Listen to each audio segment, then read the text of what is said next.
আজি মই কাচকল জিকা আৰু মাছেদি এটা ৰেচিপি বনাম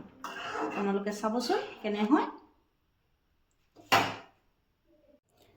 এতিয়া মই জিকাখিনি কাটি ল'ম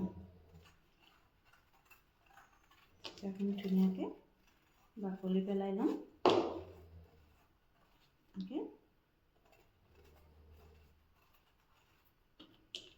কাচকল বেছি নিদিব এটাই দিম জিকাও কম কৰিয়ে দিম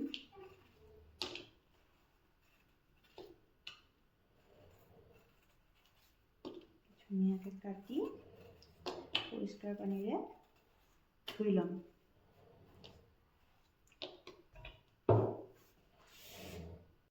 জিকাখিনি কাটা হৈ গ'ল এটাই কাচকল দিছোঁ কাটা হ'ল এতিয়া ধুনীয়াকৈ এইখিনি ধুই ল'ম মই এইখিনি মাছ লৈ লৈছোঁ এইখিনি আপোনাৰ জিকা আৰু এইটো কাচকল আদা নহৰু পিঁয়াজ আৰু দুটা জলকীয়া জিকা আৰু পোৰা কলখিনি এনেকৈ কাটি ল'লোঁ মই মিহি কৰি আদা নহৰু পিঁয়াজ জলকীয়া এইখিনি মই মিক্সিত মিহি কৰি ল'ম এতিয়া মই কেৰাহীখন বহাই দিছোঁ কেৰাহীখন গৰম হ'লে তেল দিম মাছখিনিত নিমখ হালধি এনেদৰে সানি লৈছোঁ কেৰাহীখন গৰম হৈছে ইয়াতে মই তেল দি দিলোঁ তেল গৰম হৈছে এতিয়া ইয়াতে মই মাছ দি দিম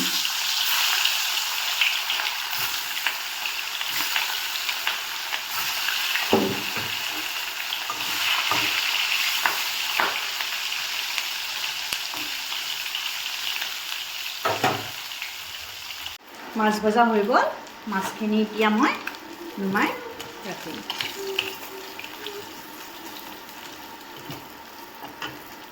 মাছ ভজা হৈ গ'ল এতিয়া মই বটি ৰখা মছলাখিনি ইয়াতে দি দিলোঁ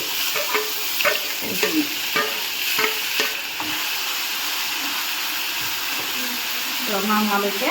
ভাজি থাকিম ল' ফ্লেমত মছলাখিনি ভজা হৈছে ইয়াতে মই হালধি গুড়া দি দিম হালধি গুড়া দি দিলোঁ দি অলপ লাৰি থাকিম এনেকৈ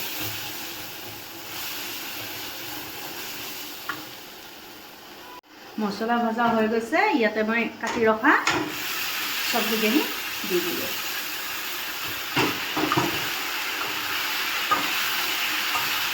সৰু সৰুকৈ কটা গৈছে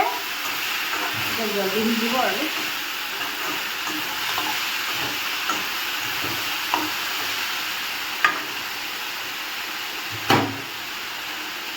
এতিয়া মই ইয়াতে নিমখ দিম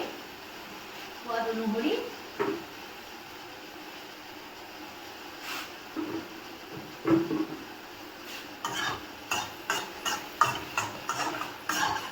ঢাকনিখন লগাই দিলোঁ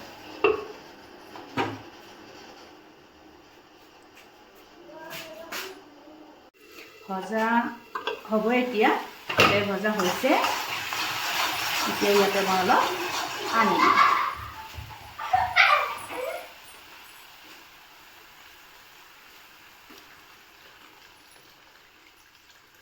ইমানখিনি পানী দিলোঁ এতিয়া ঢাকনিখন গুচাই চাওঁ উতল আহিছে এতিয়া মই ইয়াতে মাছ দিম গোটেই মাছখিনি নিদিওঁ বাৰু 4 পিচ মাছ দিলোঁ এতিয়া আৰু অলপ উতলিব দিম এয়া মাছৰ আঞ্জা ৰেডি হ'লে হৈ গ'ল এতিয়া ইয়াতে মই অলপ জিৰাৰ গুড়া দি দিম জিৰাৰ গুড়াটো কিন্তু ভাজি থোৱা ইমানমান দি দিলোঁ আৰু ইয়াতে মোৰ গৰম মছলাৰ অলপ গুড়া আছে অলপমান কম পৰিমাণত দি দিলোঁ বাছ মাছৰ আঞ্জা ৰেডি